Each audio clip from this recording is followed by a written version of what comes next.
Welcome to the Forge Your Future podcast, brought to you by East Central Educational Service Center, located in Newcastle, Indiana. We proudly provide service support and collaboration to 14 counties and 39 member districts.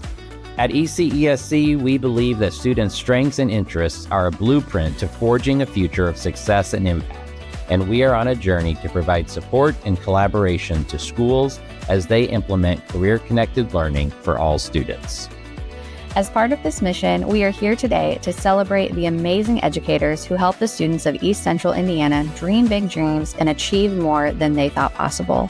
Their work inspires us each day, and we want to lift up their stories and the stories of the students they are impacting and serving. Welcome to the Forge Your Future podcast. My name is Pat Haney, Director of East Central Educational Service Center and host for your podcast today. Co-hosting with me is Lindsay Lovern, an instructional specialist and grant coordinator here at ECESC. Good morning, Lindsay. How are you? Hey, good morning. Doing good. Sun's shining. It is indeed. Yeah, sun is shining here in East Central Indiana today. It's a little bit warmer. And in addition to that, it is our great honor to be joined by Mr. Jim Jameson, Superintendent of Rush County Schools, and Mr. Warren Cook, High School Principal at Rushville High School. Rush County is one of our very active members, and we just greatly enjoy getting to work with so many fantastic educators there. And so welcome, Jim and Warren. Thanks so much for being with us today. Thank you, Pat. It's good to be with you. Well, again, it is our pleasure to have you. And to start with, I'd love it if you could just give us a little bit of background about your district. Tell us about Rush County Schools. Where are you located? Tell us about your students and families, and what is your district all about? Well, obviously, Rush County Schools is the heart of Rush County here in Rushville, Indiana. The district is made up of 3 elementaries, 1 middle school, and 1 high school. Most of people would say something unique about Rush County is our gym's going to be 100 years old, and there's a lot of history in there.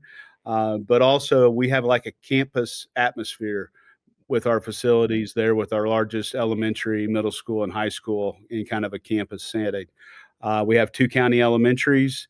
So makeup is rural plus some urban. So a lot of farm ground, a lot of great family here in Rush County.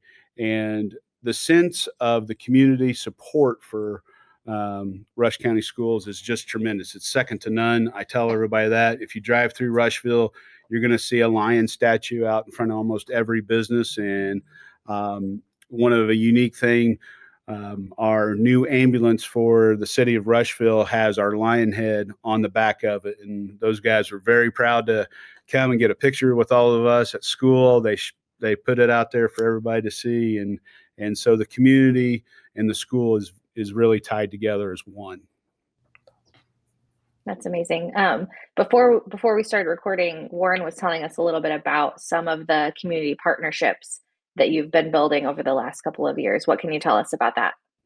Sure. I sit on the economic development, the chamber, and then we have a weekly meeting with the mayor every Tuesday morning. So when you say the school and the community and the city are all very tied in and close together, yeah, because we know what's going on in the city and the county, and they know what's going on in the schools. The partnership we have formed with the mayor, with fire, police, and EMT, Chief Tucker with the police department, of creating those opportunities. We're trying to create a housing boom here in Rush County because we don't have enough housing. And I'm trying to partner with hopefully a builder coming in and then having kids that may be interested in the trades, carpentry, plumbing. We got a great relationship with a roofing company here that partners with the school. All of these things that go into making a life. We want you to go to college, but you don't have to go to college. You can have a career and develop that well-rounded student, and then who's going to be part of this community. We want them to stay here, and we call it grow your own. We're doing some things, partnering with Indiana Wesleyan with the Step Up program to grow our own teachers out of some of our instructional assistants and people that may have an associate's degree but didn't get it finished, come and work for us. And we'll help pay for your education, but you have to work for us for 5 years afterwards. So, just creating those partnerships and thinking outside the box to keep people here in Rush County. We have a great low tax rate. We're going to get some housing coming in.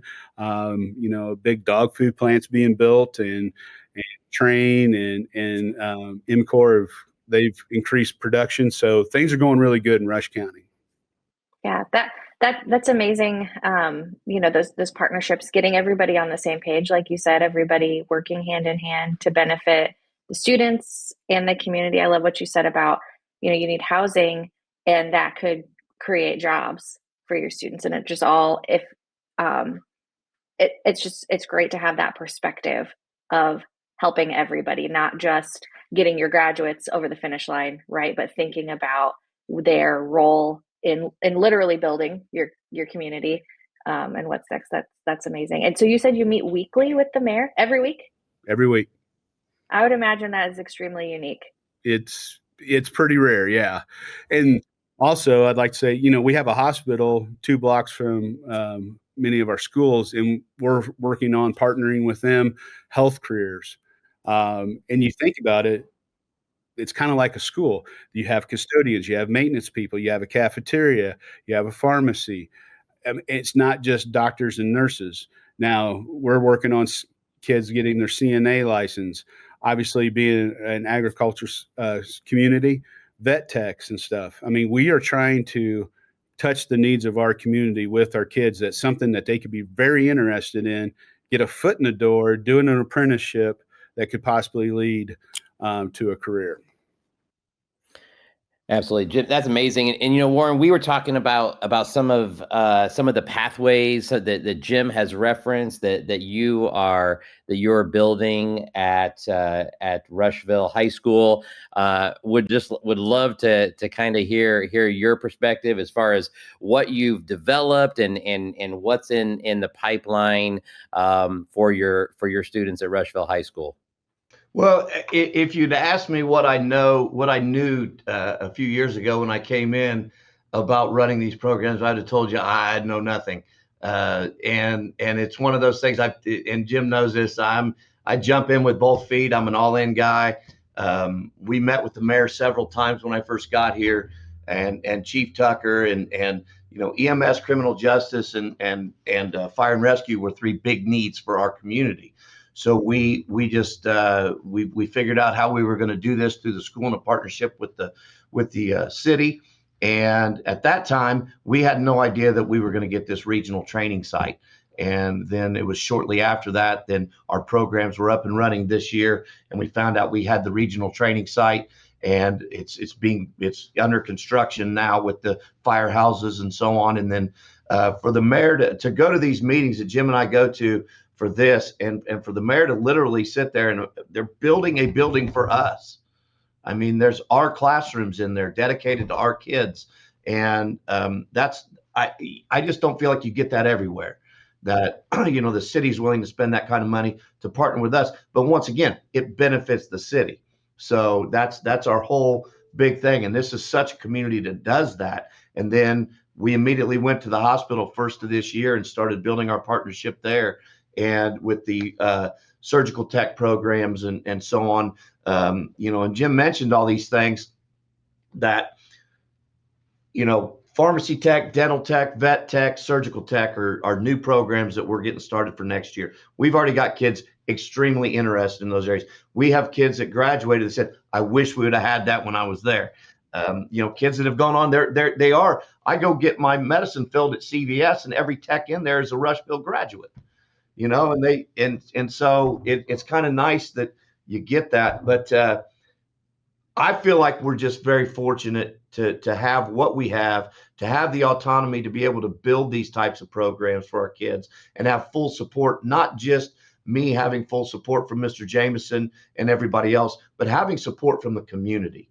As he said, it is top notch here, the community involvement and interest in the school and the kids and the future of all these kids in our program. I try to tell everybody we've got 600 future employees right here. This is a big thing for you. We've got 600 of them. We just started working with our new recreational center that's being built and under construction, and building lifeguards. And I've met with them and coming over. I said, "You come over. You need lifeguards. You need anything. We've got a full bank of kids for you to work with right here, and be able to do that." So we just feel very fortunate. We've got a digital design program. We've got building and facility maintenance that moves into construction. And Jim was talking about a roofer, Bob Hull, who has been a huge asset for us and a huge partner of buying tools, equipment, things of that nature. And then he's heavily involved in our business program as well. But we expanded on our internship program. So we sent kids out for internships this year that we've never done before. We've just done such a wide variety of things. High school's changing. We're trying to stay a step ahead of where everybody else is. And you got to get the kids out there now. So there's kids coming and going, and it just looks so different now, and not just sitting in a boxed room for 8 hours a day and doing those things, although those things are extremely important. But we've got to get the kids out and get some real life experience. And through all these programs, we're going to have 11 of them starting next year. 0 2 years ago, and 11 starting next year. There's a lot of career vocational schools that's how many they have, and we're not even a vocational school. So we're kind of proving you can do it. You just got to be willing to work at it. I mean, we just add to it, with the EMT classes through connections. We were able to purchase a ambulance for $6,000, a used ambulance that our kids can actually train in at this facility, where to, how to stock things. People don't realize that. That was one of the greatest things when I was at biomed school before. How you build an ER? They had to draw an ER and show the flow and how and why things are the way they are. And it put the kids, they had to defend what they did. Some of the greatest presentations I've ever seen. Well, why do we stock this on an ambulance here? Well, here's the reason why. And having kids learn and do those hands-on activities is just second to none. We've added another ag teacher. Rushville is known for FFA and ag. And, with 2 people that were running ragged and run great program, we wanted to go a little deeper. We want to go 6, 7, 8, build that pipeline. And so we added another ag teacher, and she's a community member. And her daughter was a state officer, was the president of Indiana FFA.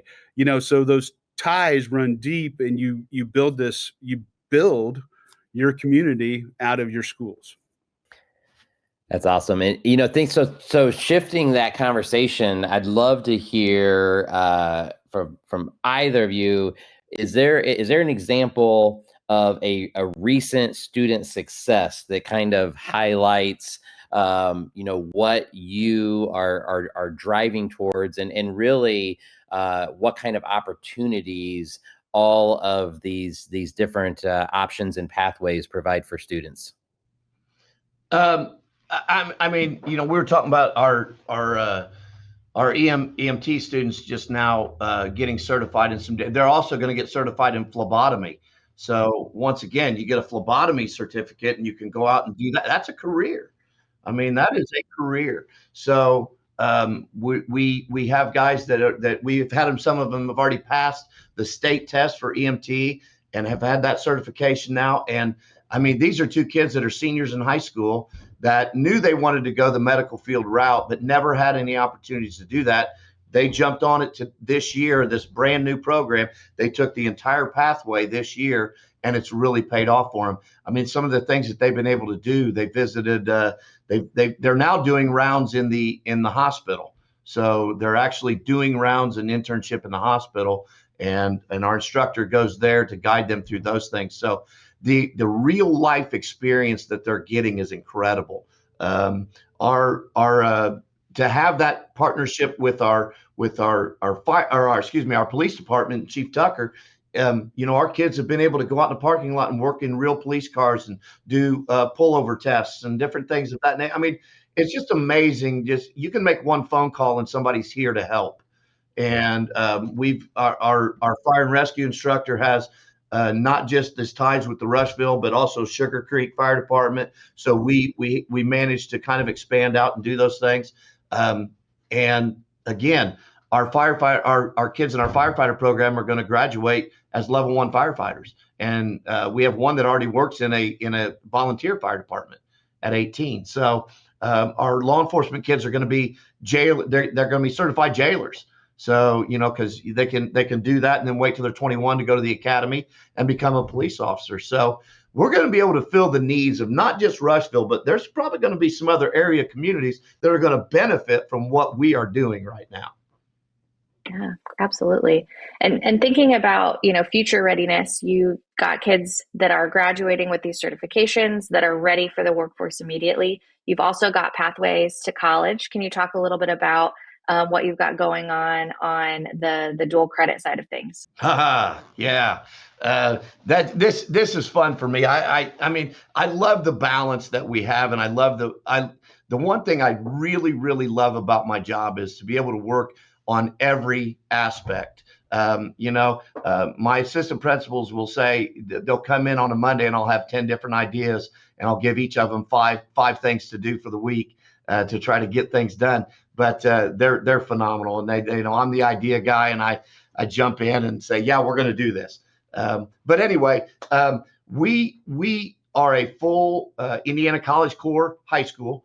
We offer the ICC fully live teaching. Nobody has to take any classes online. It's all live teaching. We have 18, I believe, dual credit teachers, and we offer 32 dual credit courses right now. Next year, that will expand to a little over 40 dual credit courses. The new diploma and all that kind of stuff that's laid out, but the number of kids that they now, because we have gotten this word out that Indiana College Core, if you want to go to college, the savings that you can make. We had an average savings total last year of over $500,000 in college money from the graduates that we had with the ICC. That's $500,000 saved by all these families. A year of school for each one of them. That's a lot of impact for families. That is a huge impact. Yeah. And now, see, you got me all fired up now, and I've kind of lost my place where I'm at. I got all these tabs open in my head all the time. So now you see why we're both bald you're doing head. Great. We're going with our hair on fire. And this is where Warren and I, we're on the same page. We're very passionate about this. And, he comes to me with some crazy idea, and I'm like, man, I like it. Let's go. And, when you're saving families that much money, and then you have the vocational programs that you're offering in the courseware. I mean, when you have all this and you tell people we have real life teachers, you're not taking it online. You're not taking it. It is a live teacher. So, I'm sorry, schools have changed. We market ourselves, we recruit, and we are offering this for people to come and take a look at what we can do. And hey, we can go there and save a lot of money for college, or my kid wants to, go into some career pathway. Here's what we can do for you. And that's the whole rethinking of high school. To me, that is school choice. So then if you think about the new diploma, for those listeners that may not be from Indiana, in the fall, Indiana approved a new diploma rule for graduates. It sounds like your team would not have had panic around that you would have been pretty prepared. Would that be true? Oh, I would say definitely. We've been working on this way before the state even said they were going to come out with a new diploma. So I believe in balance for school, and I believe in, work-based balance, school balance. 52% of kids on average go to college. What about that other 48%? What are we going to do with them? So we want to give them the employability skills. Our goal is that 100% of the kids that walk out of our school as a graduate have the tools that they need to be successful in whatever area they want to go into. And at least we have given them those tools. When I look at it and I start looking, I do the background, and you look, and that most schools have 30-40% of your kids that graduate with just a piece of paper. They don't have the tools that they need to go right out of high school and be successful. You can either have a year of college under your belt, you can have certifications to go to work. And with the new diploma, even, we're working on a JROTC program and some different things for kids that want to go in the military. So, because that's one of the areas in the new diploma. So when it came out in these areas, we said, well, we're set. 75 hours of work-based learning, not a problem. Not a problem at all. And I know some of our kids and parents kind of panicked a little bit when you hear about, oh my gosh, a new diploma. And it sounds tricky when you're trying to explain it. But when you really get down to it, it's not really that different. And it's not different from the direction we were already headed. So we feel really good about where we're at with it. Yeah, absolutely. I love it. And Jim, speaking of things that you're passionate about and feel good about, last time I was in your office, we were talking about your work district wide with developing high reliability schools. And I know that's, kind of the four of us could get into some educational nerddom here talking about high reliability schools. But kind of break that down as far as like, what is that when you think about high reliability schools and your commitment to that, what does that really mean for students and for parents and for families? And why are you personally passionate about that work? Just exactly what he said right there, what Warren was just talking about. The high reliability. We have all these programs, and it's one thing. I mean, he's going to be a Purple Star school next year with military. The middle school already is. But just because we've got the title, that doesn't mean we're done with it. And I know a lot of schools and with some programs and, oh, yeah, we're an early college school or we're this, but there's no meat and substance behind it. With the high reliability schools is we hold ourselves accountable. We're constantly doing checks to make sure we're meeting our high expectations. You do quick data. You're constantly talking with students. You're constantly talking with parents and staff members. How can we get better? I have never been a mediocre person, and I am not going to start now at this point in my life. And I hired a guy right there at the high school that feels the same way. And I've hired other people too. I have 7 people right now in San Antonio, Texas, attending the High Reliability School Summit. And because they're going to come back and teach the rest of us. I wish I could send them all, but we can't. So it's our commitment to continually be better, continually to push that envelope, continue to redefine our craft. If you're still teaching the same lesson you taught 10 years ago, you're not going to work for us because you're stale.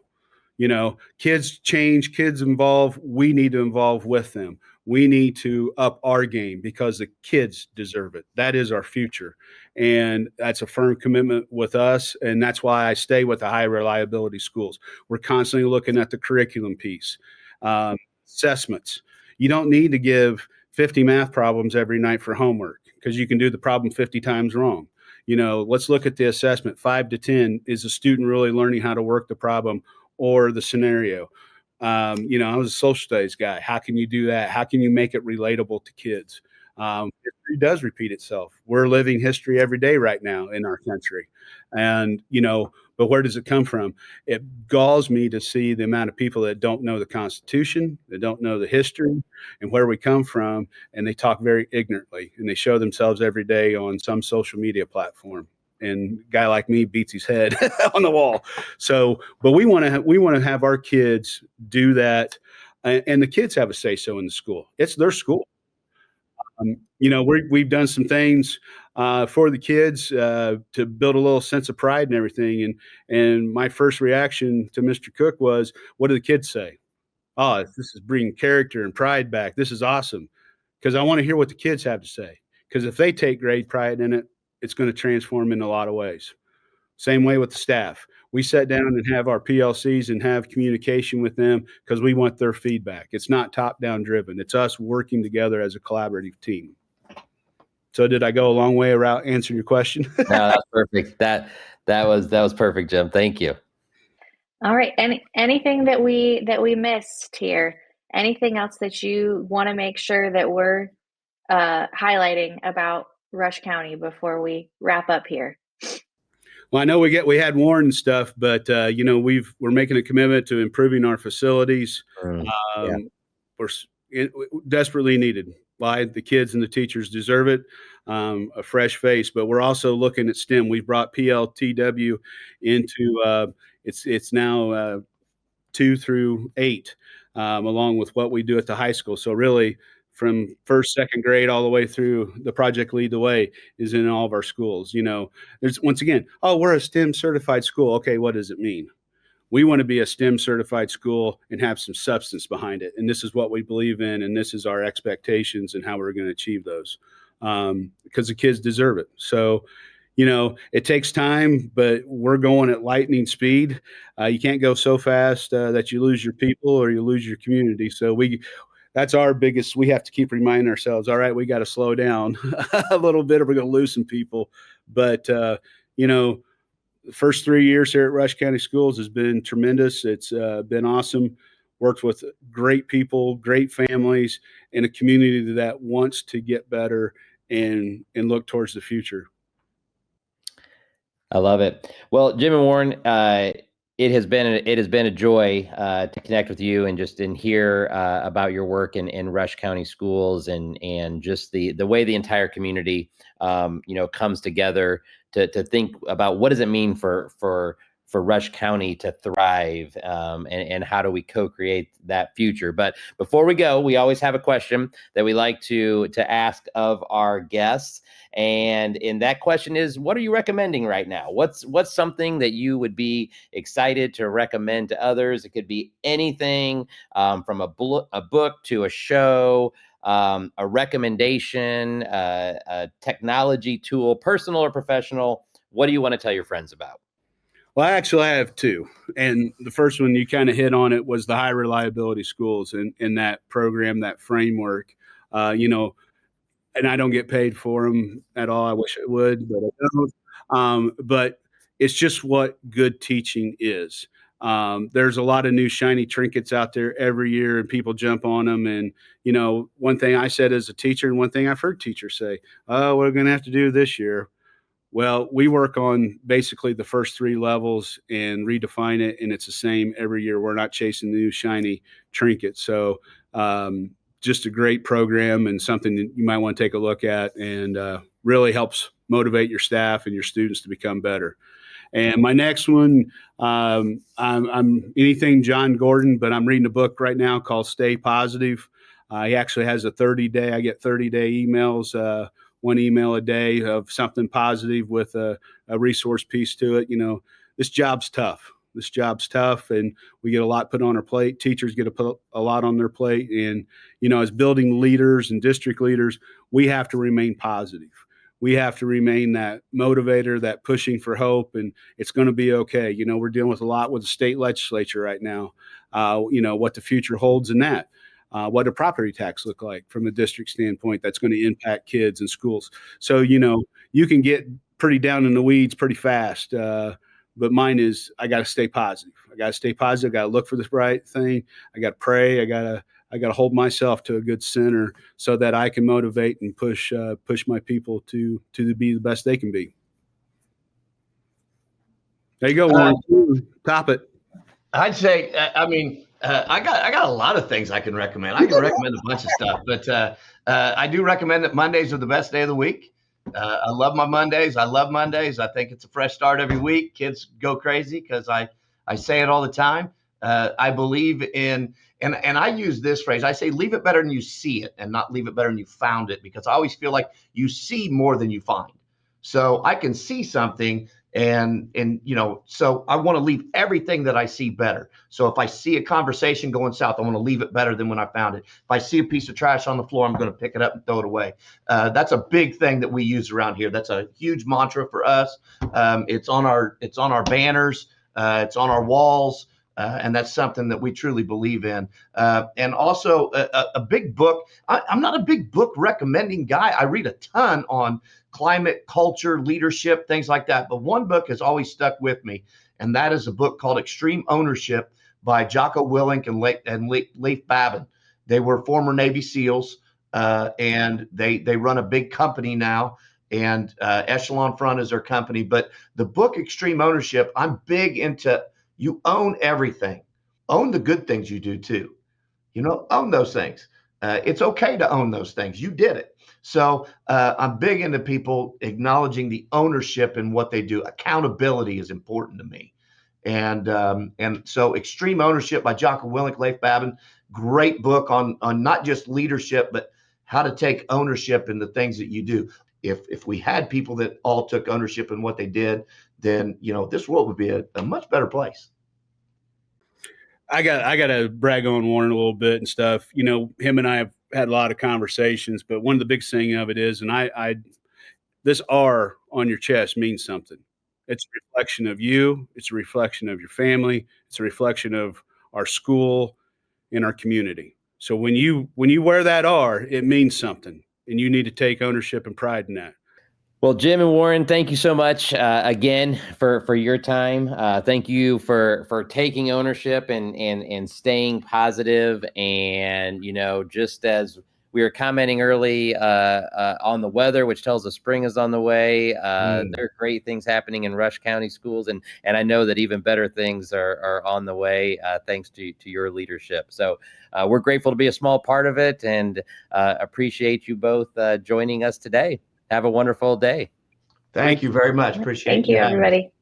See ya. See ya. Thank you for listening to the Forge Your Future podcast. We hope that this glimpse into the bright future of East Central Indiana inspires you and brings you hope. We have the privilege to work with these future makers every day and want to share their stories throughout Indiana and beyond. If you enjoyed today's podcast, please share it with your circle, and let's keep the conversation going. You can connect with us on LinkedIn, Facebook, X, and on our website. Until next time, remember that your strengths and interests are a blueprint to your future of success and impact.